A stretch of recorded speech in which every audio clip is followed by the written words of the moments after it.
Líder do PL, Sóstenes Cavalcante, diz que é necessário cortar dinheiro dos programas sociais e os ministérios. Aí a repórter fala: tá aí o dinheiro que Eduardo Bolsonaro está recebendo lá fora do país sem trabalhar, 800 mil reais. E ele fala: 4 meses de licença um deputado pode tirar. Ou seja, ele diz que para poder bloquear esse dinheiro, teria que ir para fazer uma votação. Ou seja, eles não estão preocupados em gastar o dinheiro público com eles, sendo que o dinheiro é do povo, não é deles. No começo do ano, eles aumentaram os próprios salários em 5,36% a mais do que eles já recebiam, que hoje é R$ 46.336 por mês que cada parlamentar recebe. E ele fala do Bolsa Família, que é uma renda complementar às famílias de baixa renda, que é em torno de R$ 600. Agora faz essa comparação de um salário para parlamentar de R$ 46 mil, mais a ajuda para a bancada do partido, do PL, que só para Eduardo Bolsonaro foi R$ 800 mil. Então percebe que é uma vergonha um líder de partido falar isso. Dizer que tem que tirar o dinheiro do pobre, que realmente necessita de uma ajuda do governo, porque o dinheiro é do povo, mas eles não podem ficar sem dinheiro. E não é pouco dinheiro, não. Não é R$ 600 por mês, não. É 46 mil para cada um. Mais a verba da bancada.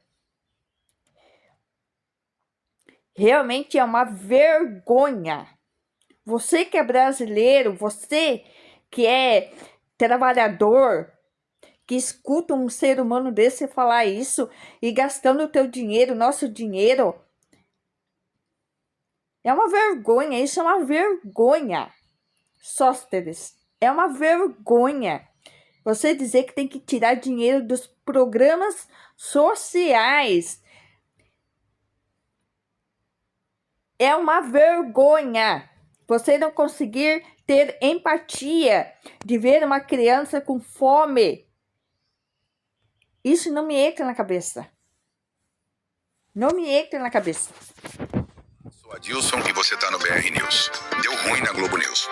O deputado bolsonarista Sóstenes Cavalcante foi encurralado pelos jornalistas ao tentar explicar por que Eduardo Bolsonaro segue gastando quase 800 mil de verba pública, mesmo morando fora do país. O discurso de corte de gastos evaporou e sobrou só contradição, enrolação e a hipocrisia ao vivo. Veja. Líder, quero fazer uma última pergunta aqui sobre, ainda falando de gastos, mas falando um pouco de Eduardo Bolsonaro. O senhor esteve com ele recentemente, foi aos Estados Unidos para outras agendas também. Eu sei que o senhor tinha agenda particular lá e acabou se encontrando com o deputado. Ele está fora do país sem trabalhar, mas mesmo assim continua o gabinete dele, segue recebendo verba. Esse dinheiro também não deveria ser cortado, na visão do senhor como líder? O que o senhor acha? Regimentalmente tem essa possibilidade. A opinião do senhor, o senhor acha que a Câmara não deveria... Porque desde abril, se eu não me engano, o gabinete recebeu quase 800 mil reais. Então, tô aqui, nessa entrevista, tentando entender de onde dá pra cortar. Se não dá pra cortar daí também. Na visão, o senhor não daria pra defender isso?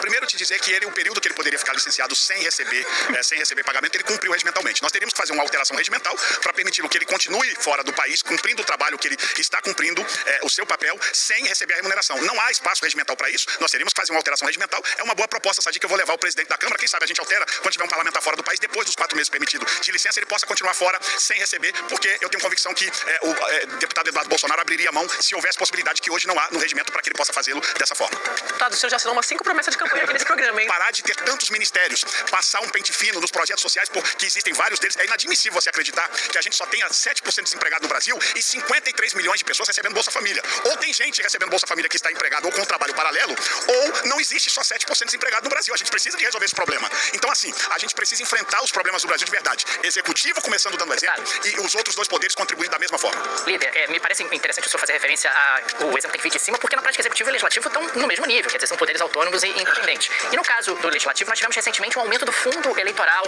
Quer dizer, existem movimentações no parlamento que têm sido na direção de expansão de gastos e não de corte de gastos. Eu queria ouvir uma avaliação em relação a isso, questão de fundo eleitoral e decisões que o parlamento tem tomado ao longo dos últimos tempos que expandiram despesas. Bom, o fundo eleitoral, que me consta, eu não sou membro da comissão de orçamento, eu tenho uns indicados lá como líder, a gente indicou os nossos membros, ao que me consta só houve reajuste de acordo com a inflação, não houve aumento, incremento no valor de acordo com a última eleição que tivemos. Eu sempre defendi, inclusive sobre fundo partidário, que aqui nós estamos vivendo um erro esse produzido por alguns problemas que tivemos ao longo da política, e o Poder Judiciário acabou decidindo pela não participação de doações de pessoas jurídicas em campanhas eleitorais. Eu defendo a volta desse instrumento e a gente acabar com o fundo público de campanha. Mas, como neste Brasil atualmente, o Poder Judiciário com a sua caneta decide pela política, decidiu por não ter doações de pessoas jurídicas, eu sei muito bem pelos problemas que houveram no passado, que eu acho que poderiam ser corrigidos, impedindo, por exemplo, empresas que doam para campanhas eleitorais, elas não podem prestar serviço ao serviço público. Isso seria uma solução. Não era acabar com a doação de pessoa jurídica. Aí você acaba com o financiamento de campanhas e só deixa uma única alternativa política, que é o fundo público. Eu, pessoalmente, sou crítico desse fundo e acho que a gente deveria mudar com uma concertação entre poder legislativo, executivo e judiciário, porque nesse caso a decisão veio do Poder Judiciário. Antes de continuar, peço que já deixe o like e se inscreva no canal. Obrigado.